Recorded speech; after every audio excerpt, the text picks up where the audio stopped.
La BICIS, Banque internationale pour le commerce et l'industrie du Sénégal. La BICIS, la banque d'un monde qui change, vous offre le journal de l'économie.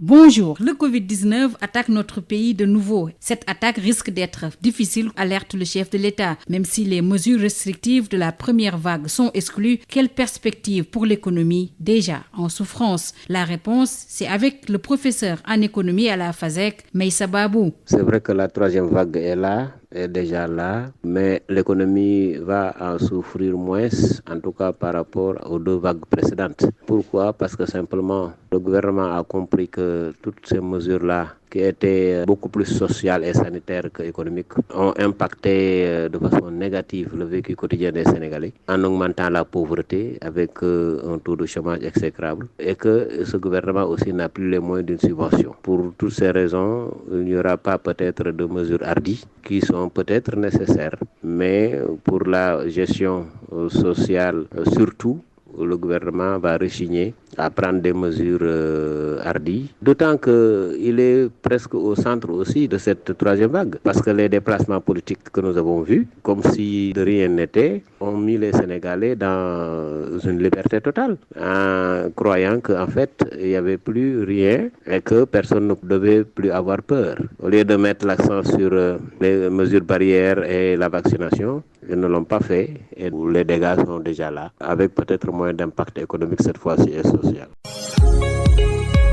Les mesures nécessaires, on les connaît. Il faut d'abord une bonne communication sur la distanciation, sur les masques, tout ce qu'on a appelé mesures barrières. Mais de l'autre côté, pas quand même de couvre-feu. Moi, j'ai été toujours contre ce couvre-feu parce que le Sénégal ne vit pas très bien la nuit. Nous sommes dans des bidonvilles et quelques agglomérations urbaines, seulement comme Almadies et Point-E peut-être, sont des lieux de rencontre nocturnes.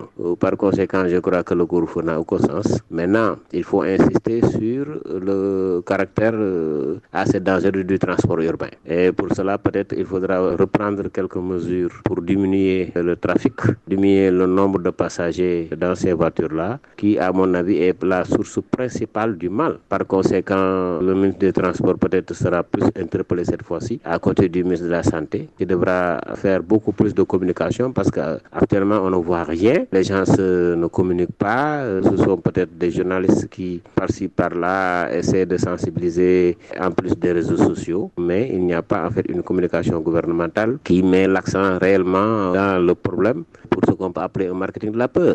Par conséquent, ces deux ministères peut-être doivent être aujourd'hui au centre des nouvelles mesures, si mesures il y a, pour quand même essayer, à défaut de stopper, de diminuer la progression vertigineuse de cette nouvelle vague. Le journal de l'économie, c'est fini. Merci de votre fidélité. La BICIS, Banque internationale pour le commerce et l'industrie du Sénégal. La BICIS, la banque d'un monde qui change, vous a offert le journal de l'économie.